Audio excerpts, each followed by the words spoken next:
Almost one. Great stuff. Hallelujah. Are you ready for the Word of God? All right. So just to confirm, the reason why we do it in English is for all the friends that are watching this video, either now or later on. This is also going to be on YouTube, so there's a lot of people that watch on YouTube. And we do not want just to have a certain language barrier, if we can call it, although Afrikaans is the language that we're going to speak in heaven. I know that we need to just to confirm, Mark, why is because my Bible is written in Afrikaans, so it must be in the language of heaven. Hallelujah. Good stuff. So yeah, I thought I was finished with talking to you about see yourself, but then God said, no, one more. And so this morning I'm going to do it a little bit different than the other mornings. I'm not going to have all of that things that we've already talked about in front, because this morning my message is actually an extension of last week's message. It's really an extension. All that I want to talk to you about is that living in complete rest. Living in complete rest. So you know that I have said last week, and I'm just going to mention that. Last week we said that rest is the prophetic act of trust in God.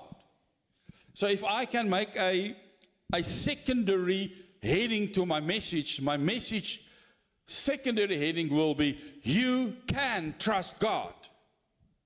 All right, I thought someone would say amen there, but it's all right. We will teach you.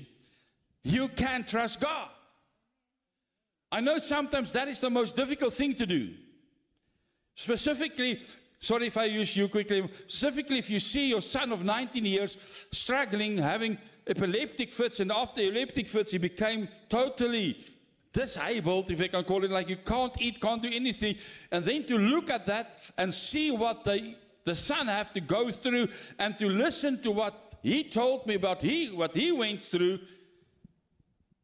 then sometimes it becomes difficult to trust God. Am I correct? Are you sure you can trust God? All right. So let's try to jump into that. So the first thing I want to say is we need to understand that when we talk about rest or biblical rest, it is more than the absence of activity. Because and I've said it last week, our concept of being to rest is om te sit en niks te doen nie. Net lekker rustig te wees, dalk 'n boek te lees, langs die swembad te sit and that is our concept of now I am resting a little bit. But that's not the biblical definition of rest. When God says that we need to enter into His rest, when He says that we must come to Him always heavy laden and burden, and He will give us rest, it did not mean that we are going to sit and do nothing, that we're going to be inactive. That's not what rest means. Rest means that my heart is confidently settled in the fact that I trust God. Okay, daai het julle nog nie gehoor nie.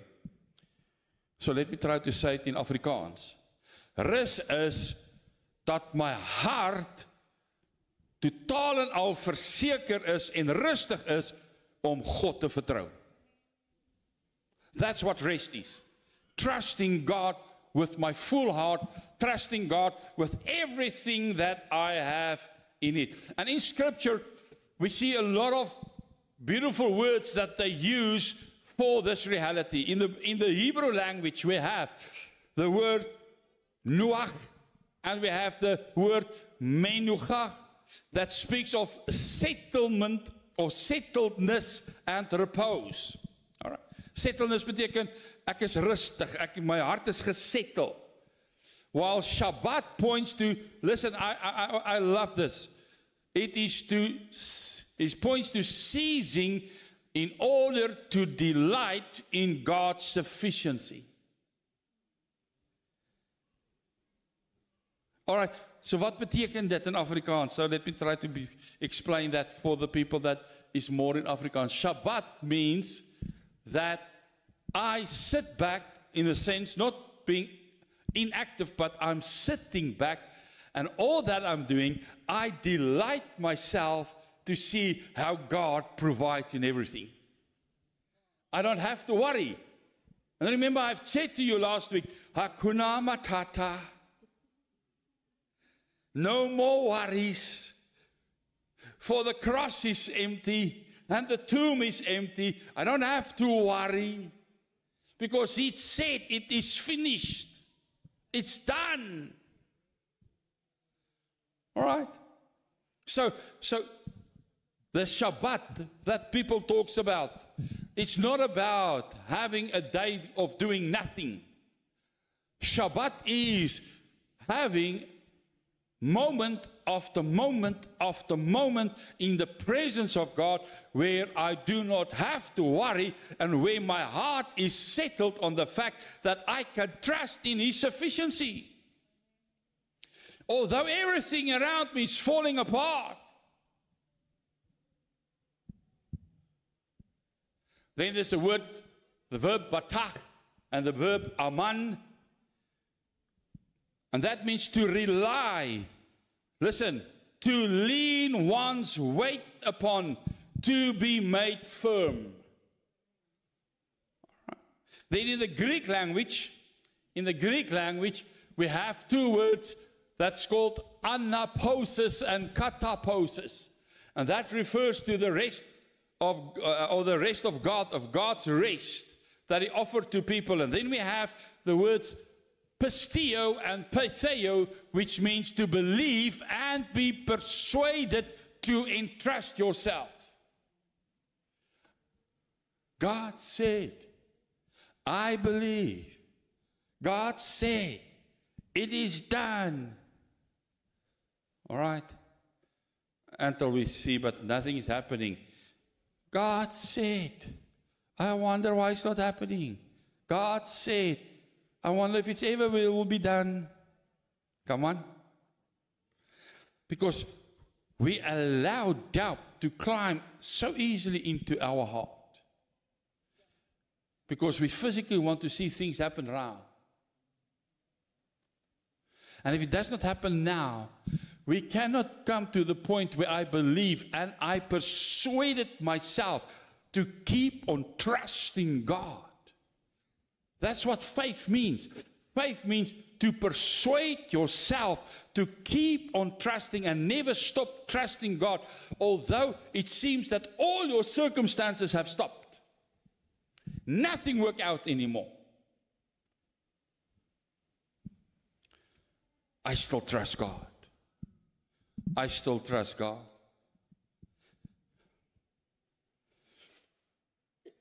Now listen. I love this. Rest then is trust enacted. It is ceasing from self-reliance. Because God is both able and willing to carry the full weight of your life.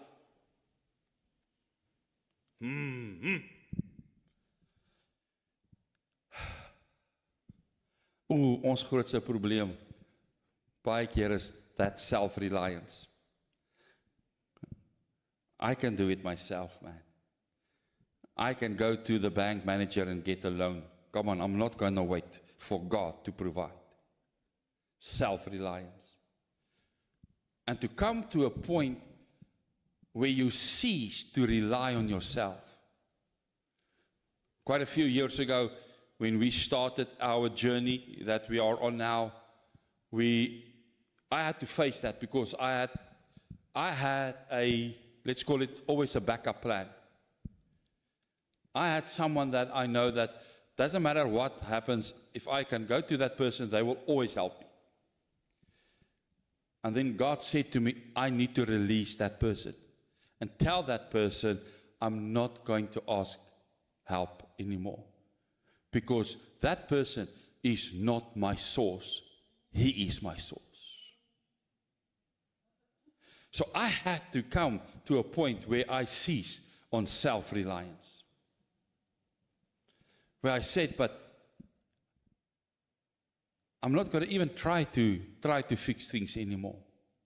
I'm just going to trust him. One of the things that he said to me on Monday when we were talking about everything that they went through is that the thing that hits him the hardest sometimes is that feeling of hopelessness, that there's nothing that he can do. But he wants to do so much still for his son, but there's nothing that he can do. Am I correct? But that's sometimes the point where God wants us to be. And I had to learn that. And I've mentioned it here in this congregation or in this family before. But I had to learn that by ending up in the hospital and not being in control of anything in my life. Not being in control of how my body works. Not being in control of the functions of my body. And I had to stay in that hospital until I realized, but this is the place that God wants me to be, out of control so that He can be fully in control. And it's not an easy place. But you see, somewhere along the line, we need to get to that place that God is able and He is willing. Say to the person next to you, He is able and willing. He wants to help you. He wants to carry the full weight of everything that you are going through. That's why Peter wrote and said that we must leave all our worries with Him. Because He wants to carry that. Maar wat doen ons? Here, ek gee vir U alles en dan loop ek weg en vat ek my pakkie saam. Dan worry ek verder. O Here, ek gee vir U my worries, maar ek bly worry. So we need to come and put our faith there. My God is both able and willing. He can carry the full weight of my life. Doesn't matter if it feels to you that the weight that you are carrying is a 1-ton weight. He will carry your weight for you, and you will be as light as a feather because you allow Him to carry your weight.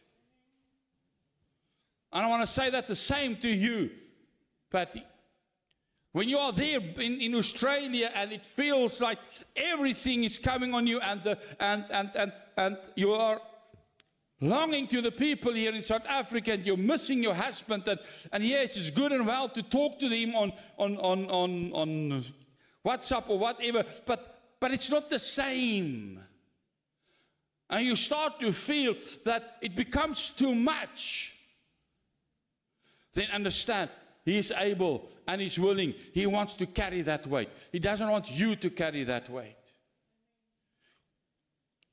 Maar van die van julle wat nie weet nie, sy is 'n sterk vrou, fisies. Because she's doing competition on weightlifting and she's a champion in that. En sy kan gewigte optel wat ek nie eers kan aan dink om op te tel nie. As ek moet probeer optel, sal ek elke spier in my liggaam skeer. So she's used to carry sometimes strong weights. But there's a weight that God wants to carry. That's that weight that is being pushed on our shoulders. He wants to carry that. He wants to take that from our shoulders. And He wants us to do one thing, and that is just to trust Him. Just to trust Him. I'm running around in circles again. Not getting to the point. You see, this is where our biggest struggles usually lie. And the biggest struggle usually is relying or really trusting God fully. Trusting God fully. Because if I have to ask all of you this morning, how many of you can really say that you trust God? I think all of you will say, yes, we trust God. But if I have to ask you, how many of you trust God so much that you never worry? Then nobody of us will say that. Come on. So there's a trust, but there's a full trust. Where I have to fully trust God. Where I have to give Him everything. And that's what the Bible also tells us in the book of Proverbs. Proverbs chapter 3, verse 5 to 6. Proverbs chapter 3, verse 5 to 6. And I'm going to show you the Amplified Classic Bible. It says, lean on, trust in, and be confident in the Lord with all your heart and mind, and do not rely on your own insight or understanding. Then in all your ways know, recognize, and acknowledge Him, and He will direct and make straight and plain your paths. Wat sê in Afrikaans? Spreuke 9. Spreuke 3. Come, let me read it quickly for you in Afrikaans also. Vertrou op die Here met jou hele hart en steun nie op jou eie insig nie. Ken Hom in al jou weë, dan sal Hy jou paaie gelyk maak. Trust Him. Trust Him in everything. Trust Him in everything. Trust Him. So emphatically, I want to declare this morning, I want to declare it loud and clear that you understand that you can trust God. Not because life is easy. Not because we feel brave. Not because we understand everything. But we can trust Him because He is trustworthy. You see, if you think about scriptures, you will see in the scriptures, it clearly shouts out that He is trustworthy. The cross seals it. The fact of the cross seals that He was trustworthy. The empty tomb proves He is trustworthy. The Holy Spirit that lives on the inside is a witness and the test, and as a witness that He is trustworthy. And there's so many testimonies in this Bible of saints that echo it through the ages that He is trustworthy. But here comes the thing. Say to the person next to you, here comes the thing. Trust is only as strong as the character of the one you trust. Ek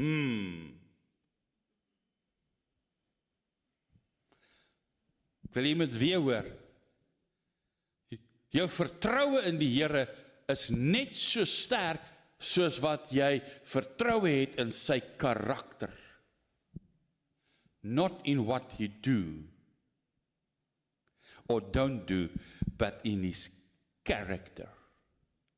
You see, our mistake is that when we trust God to do things and it does not happen, then we stop trusting God. Why? Because we trust God for what we want Him to do. We don't trust Him for who He is. Come on.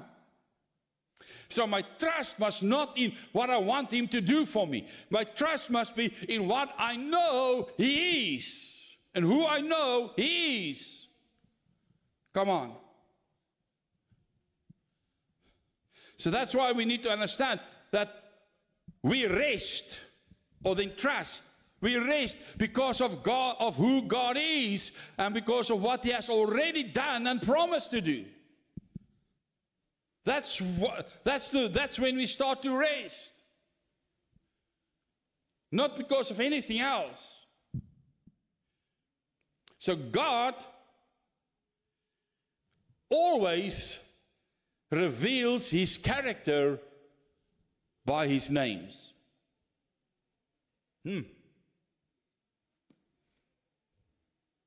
So that means to trust God, I must trust His name. And we just sang it. His name is the highest. His name is the strongest. His name is above all other names. Come on. Nas Salim. Yeah. Yeah. He goes smiling. His name. When Peter and John came to the lame person, then he says, in the name of Jesus. And when they ask him what happened, then he said, he trusted in the name of Jesus. That's why he was healed, because he trusts in the name of Jesus. Because his name is the highest. Everything needs to bow before his name. So my trust is in his name. Why? Because his name describes his character. If I really want to know Christ, I need to know his character.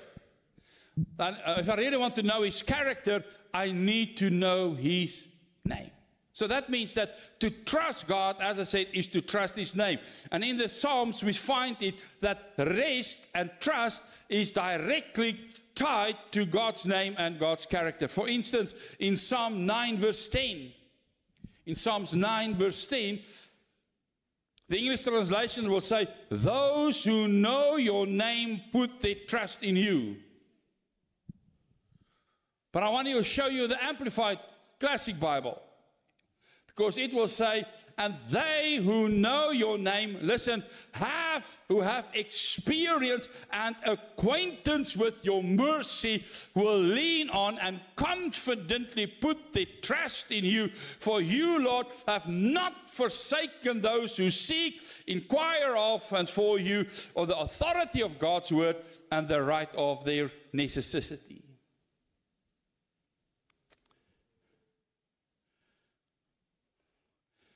Knowing God's name, listen carefully to that one, through experience and acquaintance, meaning knowing his revealed character. So I wonder, I'm not going to ask you to do that, don't worry. I wonder, how many names of God do you know?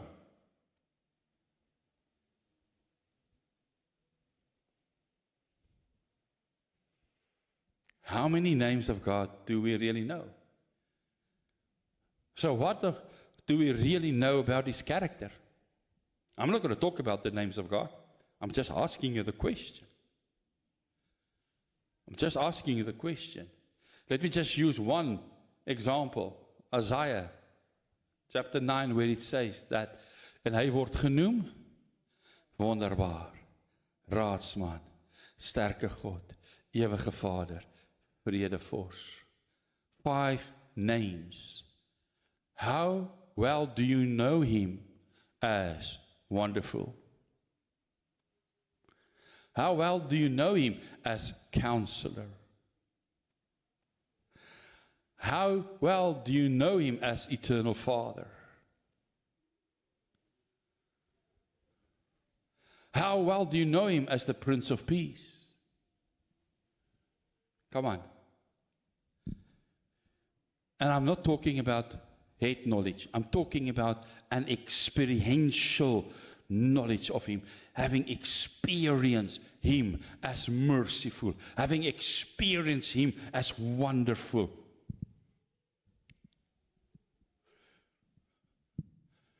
Eternal Father. I've said it many times in this assembly. I've said it many times, and let me say it again. The one big mistake that religion has brought for us is it has only teach us about God. It never teaches us about Father. And God never wanted us to know him as God. He wanted us to know him as Father. A Father that has an intimate personal relationship with me. But we all know him as God. There, up, we're there, somewhere, high, up in the sky. But we never have experienced him as eternal Father. A Father who loves me.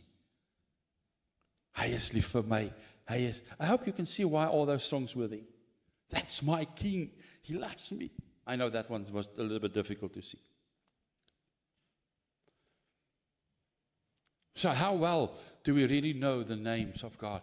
That's why Paul, and I love this scripture. This is my ultimate favorite scripture. Philippians 3 verse 10. In Philippians 3 verse 10, Paul wrote, and I'm just going to put you the Amplified Classic Bible because that's the translation that I love the most. He says, for my determined purpose is that I may know him, that I may progressively become more intimately and deeply acquainted with him, perceiving and recognizing and understanding the wonders of his person more clearly and more strongly.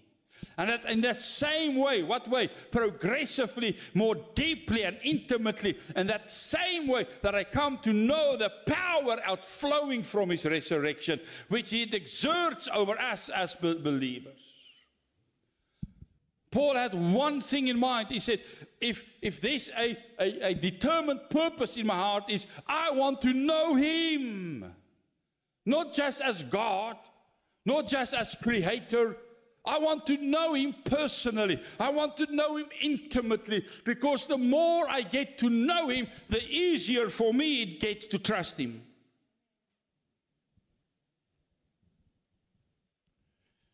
But as long as I keep my trust on him just because of the things I want him to do for me, for that long I'm going to struggle to trust him, because then I don't know him, I just use him. Okay, kan daar sê eina of amen, maar een van die twee sal werk.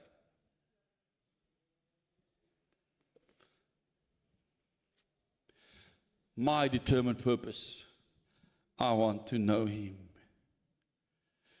Because if you truly know him, you can truly trust him. Say that to the person next to you. If you truly know God, you can truly trust him. As jy hom regtig ken, kan jy hom regtig vertrou. And I know I'm speaking here to the wrong crowd. I hope somewhere there I speak to the right crowd. But the problem that we are having again is that word religion. Because we have become such a religious people that we go to church and we do read our Bible every now and then, and we pray a little bit, and we think that is enough. But the moment when the popo hits the fan, then we want God to do a lot of things for us, and when that does not happen, then we get angry at God. Why? Because we don't know him. We have a relationship with a religion. We don't have a relationship with a Father who loves us.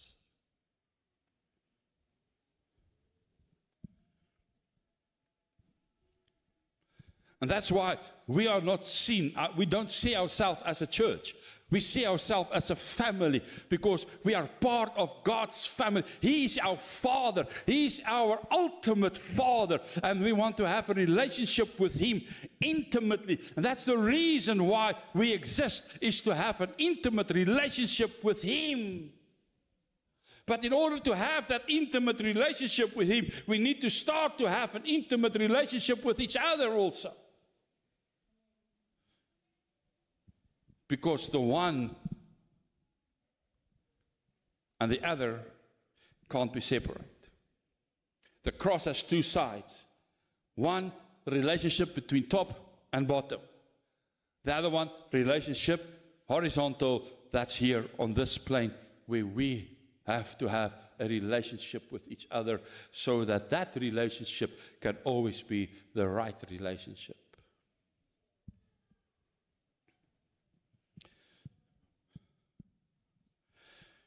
All right, so let me give you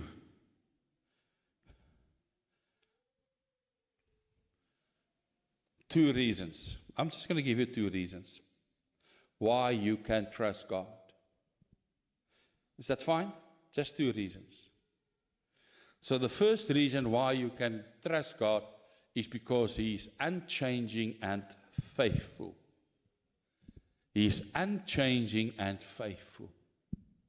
I want to say that again. He is unchanging and faithful. Hebrews 13 verse 8 says that He is the same yesterday, today, and forever. Hy kan nie verander nie. Hy kan nie verander nie. Come on, hy kan nie verander nie. James 1 vers 17 sê, en ek gaan dit sommer in Afrikaans sê, dat daar by hom is daar geen verandering en geen ommekeer van skade weer nie. Not even his shadow can change. He's the same. He's the same God that has opened a sea for a nation to walk through. He is that same God. He is the same God that can speak to a rock and water can flow out of the rock. He is the same God that can pull a hand off a little girl and say, wake up, and she wake up and live. He's the same God that has opened blind eyes. He's the same God that has raised up the lame and made and healed the sick. He's the same God that casts demons out of people with just the sound of His voice and the presence of Him. He is still the same. He haven't changed at all. But we need to believe that. But we think sometimes because the world have changed so much and now we don't see so miracles anymore. We don't see anything that God has also changed. No, God cannot change. He's forever who He is. He is forever faithful. Deuteronomy 7 verse 9 will say that. Deuteronomy 7 verse 9 will say the following. I'm going to read out of the Amplified Classic Bible for you again. And it will say the following. Know, recognize, and understand therefore that your God, He is God, the faithful God, who keeps covenant and steadfast love and mercy with those who love Him and keep His commandments to 1,000 generations. You see, His steadfast love and faithfulness are covenant anchors that cannot fail. How many of you know that the relationship that God wants us to have is called the covenant? And there are two. There's an old covenant and a new covenant. So under which one are we living today? The new covenant. So what is the basis of the new covenant? What does God say? What is the basis of the new covenant? The basis is, I will be for them a God, and they will be for me a people. Go read it. Everywhere where they talk about the new covenant, those two things is, I will be for them a God, and they will be for me a people. And that talks about intimate relationship. That we can, in the Old Testament, the Old Covenant, the only way that they could have access to God is through offerings. In the New Covenant, the veil has torn and we have free access. And He wants to be a God for us, a faithful God. But we must not listen too carefully to what I'm saying now, because I need you to hear what I'm saying now. We must protect our hearts and our mind for taking the faithfulness of God and bind it to what we want and what we desire. Because sometimes that's what we do. We desire this and this, and we ask God for that. But that's not God's heart for us. So no, that does not happen. So now we question His faithfulness. Come on. Then we question His faithfulness. But God says that everything you ask in my name and according to my will and according to my purpose, I will give that to you. But how do I know what His will and what is His purpose if I don't have a relationship with Him? Then I can't ask according to that. So those two anchors that he has, the faithfulness and his love, those two cannot fail. Cannot fail. All right, that's the first reason. The second reason, you can trust him because God is truthful. It's impossible for God to lie. God kan nie lieg nie. God kan nie 'n leuen vertel nie. And sometimes we think that because God has promised us that and now it doesn't happen, so God has lied to us. No. You don't then understand God. You don't understand him as a father if you think like that. You mean if I can use Mark again. Sorry that I use you quite a few times. Sorry, Mark, for that. But I was thinking about what you said, that as a father, you would do everything for your children. And I said, that's the same that I am, and I believe all the fathers here are the same. But if we feel like that, how much does God feel like that? But we don't know God as my Father. We know him as a God who just sits and waits for me to do something wrong, sodat hy my 'n raps op my boot kan gee. Hoekom? And we see him as this God that just wants to punish us if we do something wrong. And you will hear people say that. You will hear, and I don't know whether they have heard it, but they will hear that, yes, you pray and pray, but your son doesn't get healed yet, so because God is punishing you for something that you did wrong. No, God is not a God that punishes people. God is a God of love. He cannot be anything but love. He's truthful. He cannot lie. One thing we need to understand, trust requires truth. You will not trust a lie. Hoeveel van julle sal 'n leuen glo? 'n vertrou op 'n leuen? As julle weet dis 'n leuen. No one. So we don't trust in a lie. We only trust in the truth. Because of his word is pure. His word is proven. That's why my soul can start to relax and in the grip of his word that is now becoming in control of my life. Kom, ek gaan dit in Afrikaans probeer sê.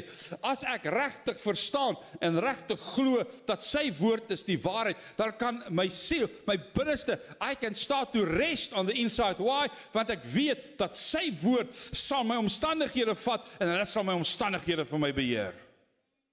I will not have to do that. He will do that.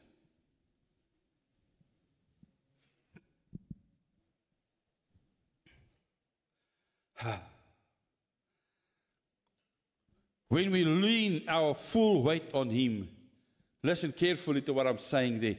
We lean on a rock that cannot move. There was an old song that we used to sing. Our anchor holds and grips that solid rock. And then we say, that rock is Jesus, the only one. That rock is Jesus. If you lean on with your full weight on him, you lean on a rock that will never fail. Now I'm going to close with a lot of testimonies out of the Word of God, because the scripture is full of testimonies of people that put their full weight of trust in God and find rest in the most difficult situations. The first person that I want to refer to is Abraham. In Genesis 12 and Genesis 22, he left his homeland. He left his homeland on a word. And in that whole process, he even found God faithful, that when he had to walk up a mountain to offer his own son, that God was faithful to provide a lamb so that he does not have to offer his son. Joseph was betrayed. You can read that in Genesis 50 verse 20. Betrayed, he was imprisoned, he was forgotten. Yet God shaped him in the pit God shaped him in the house of Potiphar. God shaped him in the cell into a platform and made him a prince to save many lives. Moses stood before the Red Sea. Can you think about what that needs to be? Here, Moses heard the voice of God saying, go take my people out. And here he take that 1,000,000+ people out of Egypt. And here they come, and here is the sea in front of them, and they have nowhere to go. And suddenly, the enemy is right behind them, waiting for them to kill them. And there they sit. And all the people starts to, nyam, nyam, nyam, nyam, nyam, nyam, nyam, nyam. But Moses knew him as a father. Moses had an intimate relationship, not with God as God, but with God as Father. He understood the character of God. He knew that God will not let them end up there and die there in the sand that day. So he stood before that Red Sea, and he just put out his rod, and the sea opened up, and the sea leave everything there for them to walk through, and closes on all of the enemy. Listen, Moses understood, and I want you to hear this. I didn't put it up there, but I want you to hear this. Moses understood that he is the God that can take panic and change it into a pathway. Ons kan so maklik paniekerig raak. Ons kan so maklik paniekerig raak. But God says, I am the God. If you trust me, I will take every panic that you have and I will open it up in a pathway for you to walk through, that you will not have any problem with, or you will not have any sign of that panic anymore. David faced a Goliath without any armor, but he faced Goliath with a history of who God is. He's the Lord is my shepherd. I shall not want. Then he said to the king, he said, the Lord is the one who delivered me from the paw of the lion and the paw of a bear. He will also deliver me from this Philistine. He never looked at his circumstances as insurmountable. He never looked at his circumstances and said, Here, hierdie ding is te groot. He looked at and he said, thank you, Lord, for a big head that is a good target that I can hit. Ek kan nie daai groot kop mis nie, Here. Come on. He understood who God is. He understood. And that's why he trusted God. Elijah found a famine, but he discovered that the God who provides, Jehovah Jireh, provides through a widow. When he met that widow, she provides for him. And he knew that when he was on the Mount Carmel, that God answers with fire if he trusts that God. Just think about you as one person, standing in front of not just the nation, 400 other priests that is worshiping Baal. And they are there to kill you if your God does not answer. Wie van ons sal rustig wees en sê, nee, wat is okay, probeer julle maar, go ahead, do your thing, and then come and say, bring more water, gooi nog water, just let us soak this altar, because no fire can burn on a wet altar. Because that's how he trusts God, because he understood who God is. He understands the name of God. He had an intimate relationship. That's why you could trust God. Sadrach, Mesach en Abednego, of soos ons in Afrikaans sê, saalsak, meelsak en appeltjie een oog.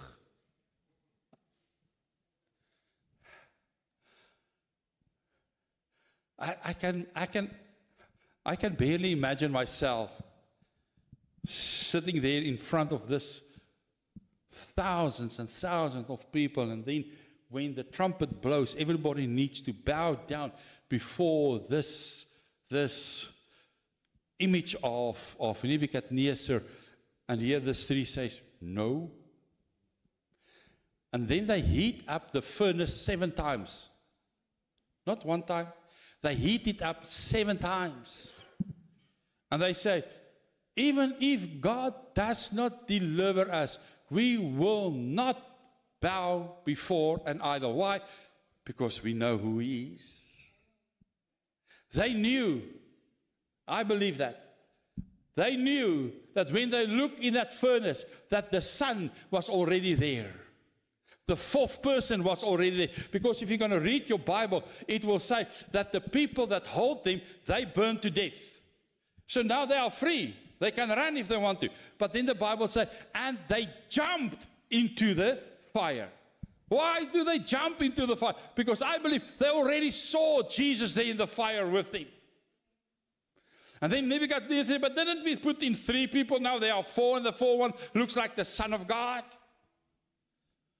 When will you start to see Jesus in the fire that is right in front of you? And then you say, I don't care of what this fire is going to do, but I'm going to jump into this circumstances because I can see there's a 4th person already there that I trust. Come on. Praat ek met die regte mense in hierdie plek? I wonder.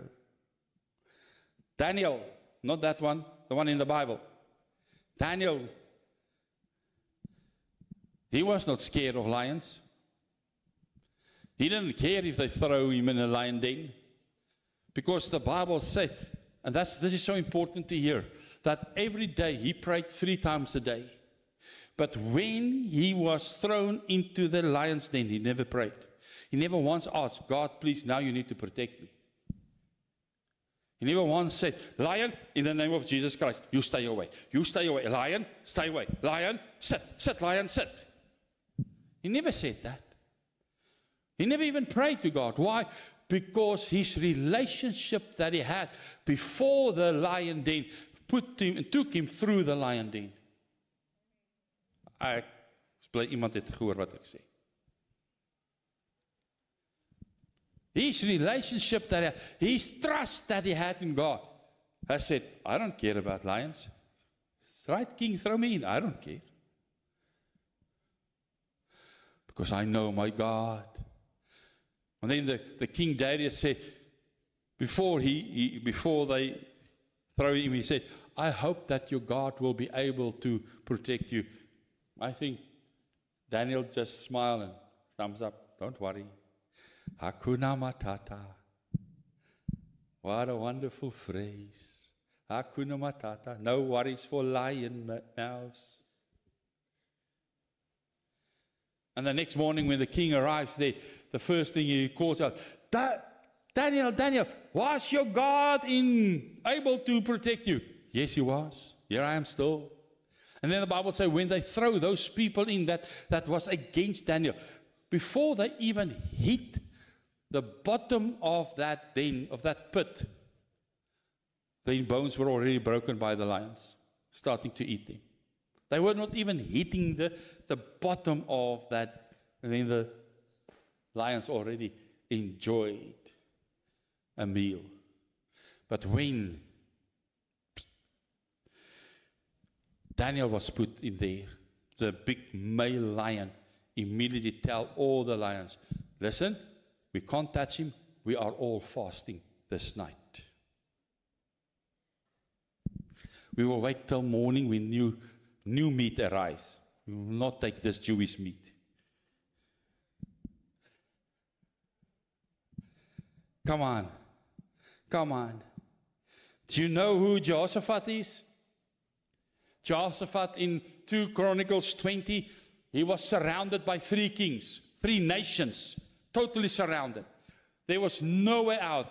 And there, I think it's in verse 12, in 2 Corinthians 20, verse 12, he says, God, I have no idea what we must do. But then he says, but my eyes are on you. And then God sent him a prophet in verse 15. And God said to him, you will not have to fight. This is not your fight. And then verse 17, which is my favorite verse of 2 Chronicles 20, says that you will not even have to take part in this battle. Just take in your position, see the deliverance that God will bring. And then he had to place the choir in front of the enemy. And all that they did, they were worshiping and they were praising God. And while they were worshiping and praising God, God sent his angels into the enemy camp and destroyed the enemy camp. And all that they did, they walked in and they just picked up all the blessings that God left for them. Because he trusts God. I don't know what to do, but my eyes are on you. I hope you hear this. I don't know what to do, but my eyes are on you. Mary, the mother of Jesus, she declared, let it be according to his word. Do just what he said. Come on. She trusted him, although he was her child, but she trusted him as the father that carried the promise. And she said, whatever he say, you just do that. The disciples feared the storm in Mark 4. Jesus said to them, let's go to the other side. And Jesus go into the boat and he started to sleep. And then there was this very, very, very terrible storm that this boat goes into. And the disciples were afraid and started to panic. And then they wake up Jesus and say, Jesus, don't you care? And then Jesus just stood up and say, be calm. And they are calm. Why? Because he gave his word. He said, let's go to the other side. If God has given you a promise, there will always be a storm, but you have to keep your eyes on the promise, not on the storm. Let's go to the other side. He never said we are going to have a fierce storm that we have to go through. He just said to them, we will go to the other side. We will reach the other side. So it doesn't matter what happens in between. You will reach what God wants you to reach if you just keep your eyes on his word. I'm almost finished. The early church, they prayed regularly. Prison doors opened. Chains fell off. Come on. That which was impossible became possible. And the last person that I want to mention is Paul. Paul, he was shipwrecked. You know that story? In the book of Acts, I think it's Acts 28, roundabout. Paul was on the ship and there's also this storm. And then all the people panicked except him. And then they go to him, why do you? I say, no, because God said we will reach the other side. We will not go down. So they started to throw the stuff out of the boat just to try to get the boat lighter. And Paul said, why are you doing all of this? We will reach the other side. None of us here will perish. And none of them did. Although that boat literally then break apart, but all of them reached the island. And while they were there making a fire, the next moment, a snake bit him on the hand. And he looked at the snake, said, oh, shake it off. Fall in the fire. He never panicked. Because he know he's God. He know his Father. He had a personal acquaintance with him, an experience with whom God is. That's why he trusts the character of God. He does not put his trust in the deeds of God. He's put his trust in the character of God.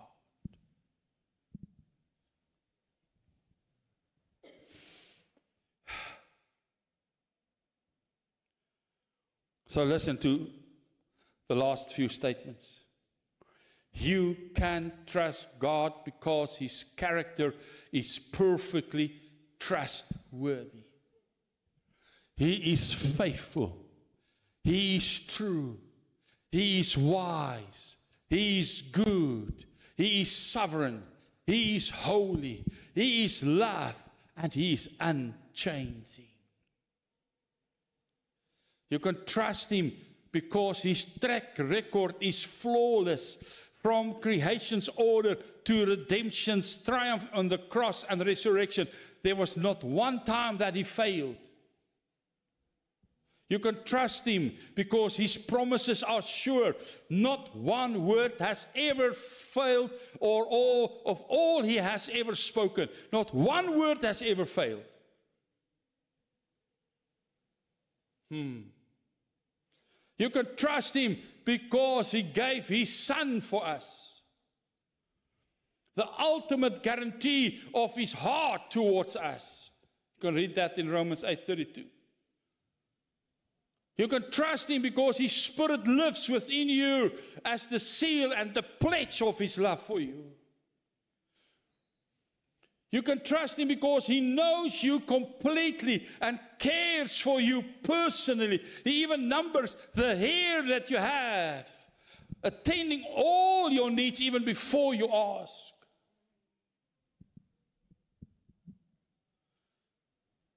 And then lastly, you can trust Him because even what others intend for evil, He will weave for good to those who love Him and are called according to His purpose.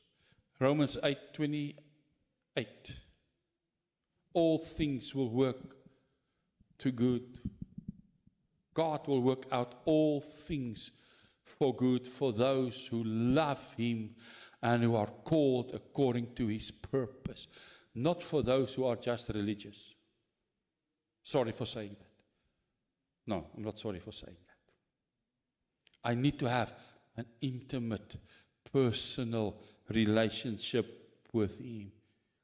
For if you can trust Him, then you can start to rest. But until you have learned to fully trust Him, you will not experience rest. And I've said it last week, I want to say it again. We love to say, when a person passed away, rest in peace. No, I need to rest in peace while I'm alive, not when I'm dead. I hope you hear what I'm saying. Yes, I will rest in peace, but I need to rest in peace here. I need to be able to trust God so much that I can also walk and say, Hakuna Matata. No more worries. Regardless of circumstances, no matter what happens, I trust Him. Job has said that. I can't remember exactly where in Job 13, but I can't remember the verse now. He said, even if I had to go, in my own words, through all of these things, and even if he chased me, and even if He punished me, and even if He do everything to me, I will still trust Him.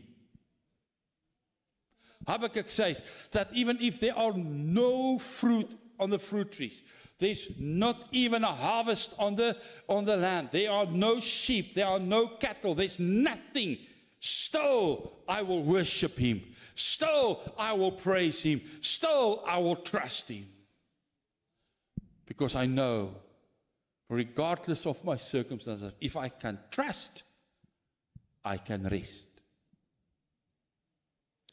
And I want to close by saying again, you can trust God. But then you need to understand it's your choice.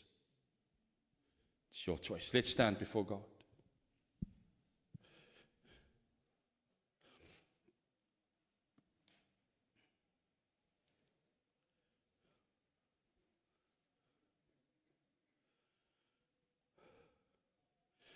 My determined purpose is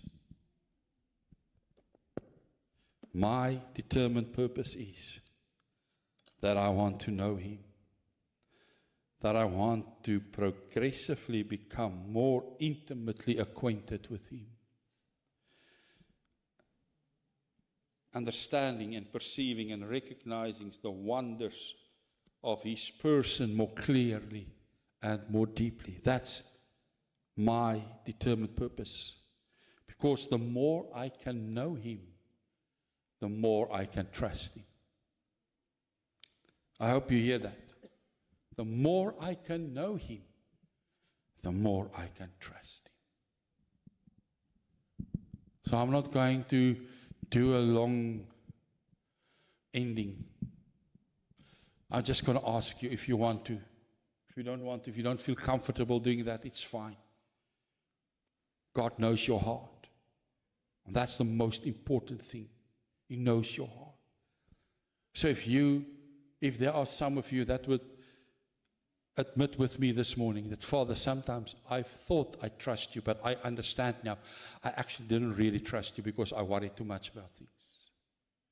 I'm not fully in rest here. But I also understand this morning that to rest means that I need to know you. And if there are people like that wants to say this morning, Father, from now on, this is going to be my determined purpose. I want to know you. I want to know you by experience. I want to know you by acquaintance. Because if I can know you like that, I know that I can trust you fully. And if there are people like that, either lift your heart or lift one or two hands to the heaven right now and say, here I am, Father. That is my pledge this morning. I want to get to know you better. I want to get to know you intimately because I need to rest. I need to be able to trust you. And you don't have to put up your hands. Just raise your heart if that is what you would like to do this morning. Just say it to Him, Father, here I am. I have missed it because I worry too much. But the reason why I'm worrying is because I don't know you yet in all aspects of your character. Here I am. From this day on, I want to know you. I want to know you. Father, you know these people that are standing here and the people that are listening to this message. You know them. And you know the genuineness and the truthfulness of their heart this morning when they say, Father, that's me. I have missed the trust. I have missed that because I did not know you as personally and intimately as I am supposed to. So, but I am pledging from this day forth that I make it my determined purpose. I want to know you. I want to become more intimately acquainted with you. I want to understand and recognize and perceive the wonders of your persons more deeply and more strongly. That's my pledge this morning, Father. I want to know you as my Father. I pray that you will help, Holy Spirit, that you will help all these people that are in here and are on Facebook or YouTube listening to this, either now or later on, that you will help them, Holy Spirit, to stay with their pledge. Remind them of this pledge, that they want to get to know you more intimately. And we will give you all the honor, all the glory, all the power, in Jesus' name. Amen. Amen. So here with us, when I finish preaching, it's your turn to preach. Nou moet preek. Dan moet julle preek. Ek het nou klaar gepreek, nou moet julle preek. So you need to turn to someone and just say, if you can trust him, you can rest in him. Just say that to someone. If you can trust him, as jy hom kan vertrou, kan jy rus in hom. If you trust him, you can rest in him. If you finish, you can take your seating again. We're going to greet the people from Facebook land. Thank you for listening this morning. I hope that this message has fell into your heart and that you will start to trust him. because I want you to know you can trust God. Until next time, be blessed, and we hope to see you again. Shalom.